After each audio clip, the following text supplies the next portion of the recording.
26 വർഷത്തെ വിശ്വാസം, ലക്ഷക്കണക്കിന് സന്തോഷകരമായ ദാമ്പത്യങ്ങൾ. കല്യാണം എന്നാൽ കേരള മാട്രിമോണി തന്നെ. രാജ്യത്തുടനീളമുള്ള ജീവനക്കാരുടെ സംഘടനകളിൽ നിന്നും ബന്ധപ്പെട്ടവരിൽ നിന്നും 8ാം ശമ്പള കമ്മീഷൻ ശുപാർശകൾ സ്വീകരിച്ചു കഴിഞ്ഞതായി റിപ്പോർട്ട്. നിലവിൽ കമ്മീഷന്റെ മേഖലാ യോഗങ്ങൾ നടന്നുവരികയാണ്. ഇതിനിടയിൽ വാർഷിക ഇൻക്രിമെന്റ് നിരക്കിലും മാറ്റം വരുത്താൻ സാധ്യതയുണ്ടോ എന്ന സംശയങ്ങൾ ഉയരുകയാണ്. 8ാം ശമ്പള കമ്മീഷന്റെ ശമ്പള പരിഷ്കരണ പ്രഖ്യാപനത്തിനായി കാത്തിരിക്കുകയാണ് കേന്ദ്ര സർക്കാർ ജീവനക്കാരും പെൻഷൻകാരുമൊക്കെ. രാജ്യത്തുടനീളമുള്ള ജീവനക്കാരുടെ സംഘടനകളിൽ നിന്നും ബന്ധപ്പെട്ടവരിൽ നിന്നും 8ാം ശമ്പള കമ്മീഷൻ ശുപാർശകൾ സ്വീകരിച്ചു കഴിഞ്ഞുവെന്ന റിപ്പോർട്ടുകളും ഇപ്പോൾ പുറത്തുവരികയാണ്. നിലവിൽ കമ്മീഷന്റെ മേഖലാ യോഗങ്ങളാണ് നടന്നുകൊണ്ടിരിക്കുന്നത്. ഇതിനിടയിൽ പലരുടെയും സംശയമാണ് വാർഷിക ഇൻക്രിമെന്റ് നിരക്കിലും മാറ്റം വരുത്താൻ സാധ്യതയുണ്ടോ എന്നത്. നിലവിലെ 3% നിന്ന് 5% വാർഷിക ഇൻക്രിമെന്റ് വർദ്ധിപ്പിക്കുകയാണെങ്കിൽ 5 വർഷത്തിനുള്ളിൽ ഒരു ജീവനക്കാരുടെ അടിസ്ഥാന ശമ്പളത്തിൽ എത്രത്തോളം മാറ്റം ഉണ്ടാകുമെന്ന് നോക്കേണ്ടതുണ്ട്. 7ാം ശമ്പള കമ്മീഷന് കീഴിൽ കേന്ദ്ര സർക്കാർ ജീവനക്കാർക്ക് സാധാരണയായി അവരുടെ അടിസ്ഥാന ശമ്പളത്തിന്റെ 3% വാർഷിക ഇൻക്രിമെന്റ് ലഭിക്കുന്നുണ്ട്. ഇത് ജീവനക്കാരുടെ യോഗ്യതയ്ക്കും സേവന നിയമങ്ങൾക്കും വിധേയമാണ്.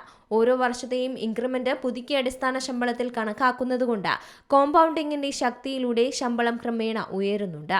8ാം ശമ്പള കമ്മീഷൻ കൂടിയാലോചനകൾ ആരംഭിച്ചിട്ടുണ്ടെങ്കിലും വാർഷിക ഇൻക്രിമെന്റ് നിരക്കിൽ എന്തെങ്കിലും മാറ്റം ശുപാർശ ചെയ്യുമോ എന്ന് സൂചിപ്പിച്ചിട്ടില്ല. 5% വർധനവ് പ്രകാരം ഇത് 47,600 രൂപയായിരിക്കും. അതേപോലെ ലെവൽ 10 ഉദ്യോഗസ്ഥരുടെ കാര്യത്തിൽ നിലവിലെ ഘടന പ്രകാരം അടിസ്ഥാന ശമ്പളം 56,100 രൂപയിൽ നിന്ന് 65,000 രൂപയിലേക്ക് ഉയരുമെങ്കിലും വാർഷിക വർധനവ് 5% ആണെങ്കിൽ ഇത് 75,400 രൂപയിലെത്തും. 5 വർഷത്തിന് ശേഷം 5% വർധനവ് ലഭിക്കുന്ന ലെവൽ 1 ജീവനക്കാരന്റെ അടിസ്ഥാന ശമ്പളം 3,300 രൂപ കൂടുതലായിരിക്കും. ഉയർന്ന തസ്തികകളിൽ ഈ അന്തരം കൂടുതൽ വർദ്ധിക്കുന്നുണ്ട്. ലെവൽ 6 ജീവനക്കാർക്ക് ഇത് 6,500 രൂപയും ലെവൽ 10 ഉദ്യോഗസ്ഥർക്ക് 10,400 രൂപയുമായിരിക്കും. അടിസ്ഥാന ശമ്പളത്തിൽ ഉണ്ടാകുന്ന വർധനവ് ക്ഷാമബത്ത, വീട്ടുവാടക അലവൻസ്, നാഷണൽ പെൻഷൻ സിസ്റ്റം വീതം, വിരമിക്കൽ ആനുകൂല്യങ്ങൾ എന്നിവയുൾപ്പെടെ ശമ്പളവുമായി ബന്ധപ്പെട്ട മറ്റ് ആനുകൂല്യങ്ങളിലും വലിയ സ്വാധീനം തന്നെ ഇത് ചെലുത്തിയേക്കും. അതേസമയം 8ാം ശമ്പള കമ്മീഷൻ തങ്ങളുടെ കൂടിയാലോചന നടപടികൾ വേഗത്തിലാക്കിയിട്ടുണ്ട്.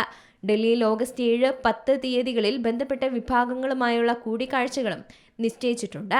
തുടർന്ന് സെപ്റ്റംബർ 7, 8 തീയതികളിൽ ചെന്നൈയിലും സെപ്റ്റംബർ 9 പുതുച്ചേരിയിലും കൂടിയാലോചനകൾ നടക്കും. നേരത്തെ കൊൽക്കത്തയിലും ബന്ധപ്പെട്ടവരുടെ അഭിപ്രായങ്ങൾ കമ്മീഷൻ ആരാഞ്ഞിരുന്നു. News desk Zee Malayalam news.